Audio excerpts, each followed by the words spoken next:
निदेशालय ने 10 राज्यों में काले धन को सफेद करने वाले चिन्हित अधिकारियों के करीब 1.5 दर्जन ठिकानों पर छापेमारी मारी है। इसमें उत्तर प्रदेश में 1400 करोड़ रुपए के स्मारक घोटाले, एनआरएचएम घोटाले में शामिल आला अफसर और नोएडा के पूर्व मुख्य इंजीनियर यादव सिंह के मामले से जुड़े सरकारी अधिकारी भी शामिल हैं। ये कार्रवाई उन सरकारी अधिकारियों के खिलाफ की गई है जो बड़े स्तर पर भ्रष्टाचार में शामिल हैं। नोटबंदी के बाद अब मोदी सरकार ने बेनामी संपत्ति वालों को खंगालना शुरू कर दिया है। अब तक 2300 फर्जी कंपनियों का खुलासा भी हो चुका है। और इस पर बात करते हैं अपने संवाददाता नीरज सिंह से। नीरज, जिस तरह से प्रधानमंत्री ने कहा था कि विमुद्रीकरण के बाद उनका अगला प्रहार बेनामी संपत्तियों पर होगा, उस दिशा में बड़ा कदम माने, किस तरह के और खुलासे सामने आ सकते हैं? देखिए, बिल्कुल ऋतु बड़ा कदम है, क्योंकि अभी तक प्रवर्तन निदेशालय और तमाम एजेंसियों की अगर हम बात करें तो वो या तो शेल कंपनियों के खिलाफ कार्रवाई कर रही थी, या जो मिडिल मैन है, हवाला कारोबारी है, उनके खिलाफ कार्रवाई हो रही थी। इसके अलावा बड़े पैमाने पर जो कंपनियां थी जो काले और सफेद के खेल में लगी हुई थी, उनके खिलाफ कार्रवाई हो रही थी और बैंक के अधिकारियों के खिलाफ कार्रवाई हो रही थी।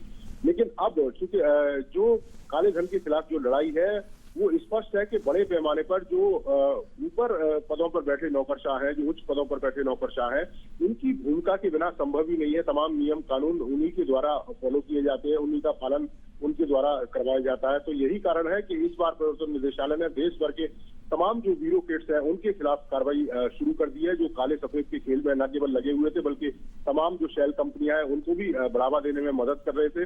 और कह सकते हैं कि आने वाले समय में न केवल और ज्यादा जो नाम है वो लोगों के सामने आएंगे, बल्कि और तमाम अधिकारियों उनके खिलाफ भी कार्रवाई होगी, क्योंकि अब बेनामी संपत्ति के खिलाफ भी पूरी तरह से जो शिकंजा है, तमाम एजेंसियां, चाहे प्रवर्तन निदेशालय की बात करें, सीबीआई की बात करें, इसके अलावा जो लोकल जो पुलिस है उनकी बात करें, उन्होंने शिकंजा कर दिया है। तो कह सकते हैं कि अब जो ब्यूरोक्रेट्स हैं जो खासतौर से भ्रष्टाचार के काम में लगे हुए थे, उन्हें किसी भी तरह से छोड़ा नहीं जाएगा, क्योंकि पहले ही तमाम एजेंसियों और सरकार ने स्पष्ट कर दिया है कि जो काले सफेद के खेल में लगा हुआ है, जो करप्शन को फैलाने में लगा हुआ है, जो तमाम बड़े पैमाने पर बेनामी संपत्तियों को अर्जित करके जो गरीब लोग हैं उनके हकों को लूटने की कोशिश कर रहा है, अब उनको किसी भी सूरत में छोड़ा नहीं जाएगा।